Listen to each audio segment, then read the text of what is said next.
Today's challenge, and this is an interesting one. This is a silver 1952 1 guilder from Netherlands, Dutch Antilles basically, and people will recognize pre-euro this coin really didn't change very much at all, except for, I think this is silver, has a high degree of silver in it anyway. So the Queen Juliana, wow. So the question is, what size owl? Now, here's the thing with the good thing about this coin is it has the date around the edge. So when we punch the hole in the middle, that will still be showing regardless.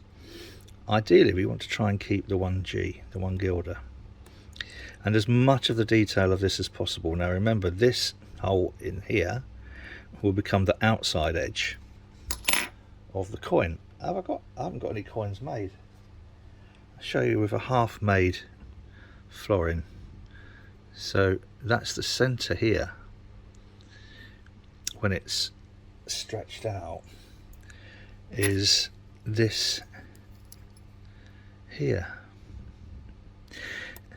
Now there's only really two choices. There's 3/8 and 7/16, and the reason why there's only those two choices are, any larger than that and we would take out such a chunk of this that when this is stretched you won't recognize the 1 or the G. So if we put the 7/16 on there and try and line it up, we're going to lose quite a lot of that crest and a tiny little bit on each side. I think that it's kind of like bordering on here. That's not too bad, but I think we'll lose the G. So perhaps the 7/16 or 3.5/8 is too much. It seems strange mixing. Yeah, so we go to 3/8 instead of 3.5/8.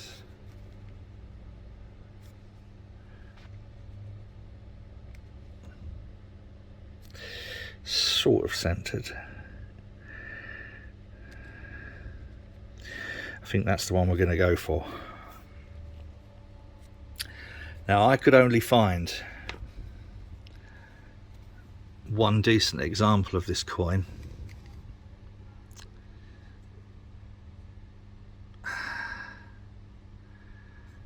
So this now is going to be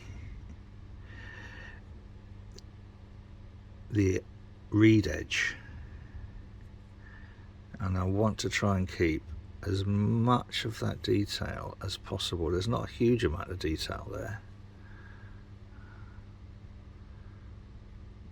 but we want to, you can tell this has been a well-used coin, so we'll try and keep as much of that as we can, and that will be, again, if we return to a part made ring. Actually, that one's probably a bit easier to show you. So where we've got the reed edge on here, that will be where the lettering, such that it is, will be displayed. Now sometimes on coins like this I will shave the inside of the reed to make it a more comfortable fit. I'm not going to be able to do that on here because we will lose a lot of that detail. So that's going to mean a little bit more work. And because I could only find the one, my heart is going to be in my mouth as I work it. Because what we don't want to do, as I often say, we need to make sure it's annealed and the inside cut is properly rounded off. Properly rounded off. and smoothed off. Otherwise we end up with not a ring, not a coin, but a piece of scrap. So the first thing is to anneal it.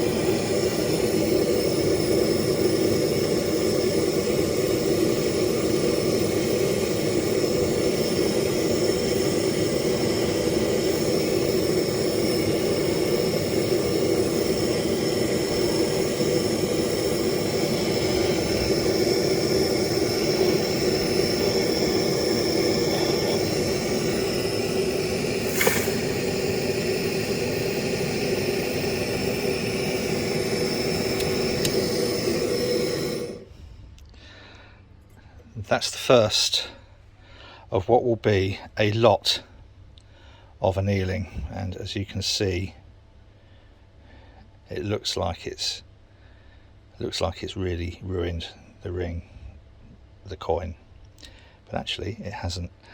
Next we put it in that self-centering punch, and the way this works, if you haven't seen this before, make sure I've got the right size, 3/8. That sits in there.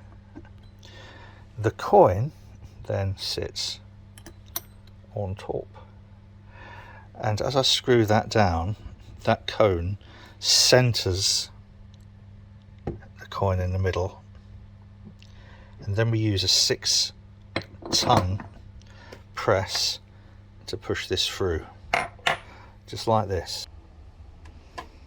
Right, this is where it ceases to be a coin, it starts to be a Rolo. Oh, and there we have the bit from the middle, and what I will do is pop that into a bag along with a sticker that says the bit from the middle, otherwise I'll lose it. And then we'll take the holy coin out of that die. It's quite scary, isn't it? But I'm glad I went for that size punch, because it's almost fit perfectly. We're inside the centre of the crown and the crest, etc. And we'll leave, hopefully, there'll be a, when it's finished, you'll have to wait and see in a couple of minutes for you, but probably about an hour and a half for me, that there'll be a nice gap between the one and the rim. Not quite so good for the G. The G is going to stretch a little bit, as will this, and as will this, because this needs to become the same outer size as this will be shrunk into. In actual fact, I'll show you, this is going to be a size Y. That is not a small ring. The next stage, for people who have watched this before, you will know, is to get the deburring tool around that centre, and then an emery pad, a little piece of soft emery pad, and then one of these nail thingy cleaner thingy jobbies, and make sure that the centre of that is absolutely pristine, because when we start to form it, the slightest imperfection, you guessed it, will lead to a scrap ring or a scrap coin or a scrap bit of metal. And as this was the only decent one I could find, don't want that. So first off, get deburring, and I need both hands for that, boys and girls. So unfortunately this is going to be paused for a little while. I don't know how well the camera on my phone will pick this up.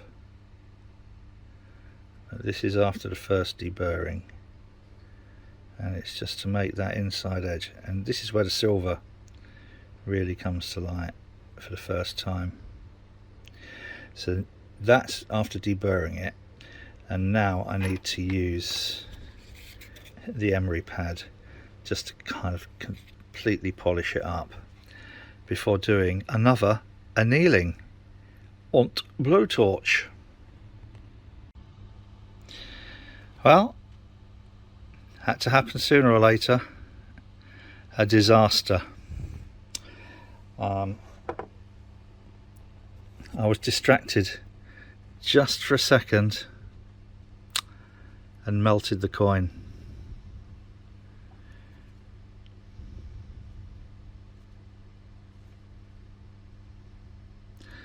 Well, there's a lesson to be learnt there.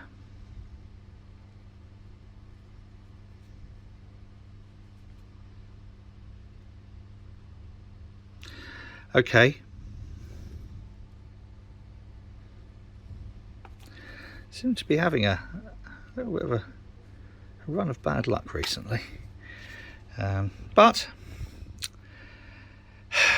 go and source another 1952 Gilder. That, for now, boys and girls, is a lesson in not allowing yourself to be distracted by something that someone said on a Public Health England mailing list. Right, back when I've got another coin.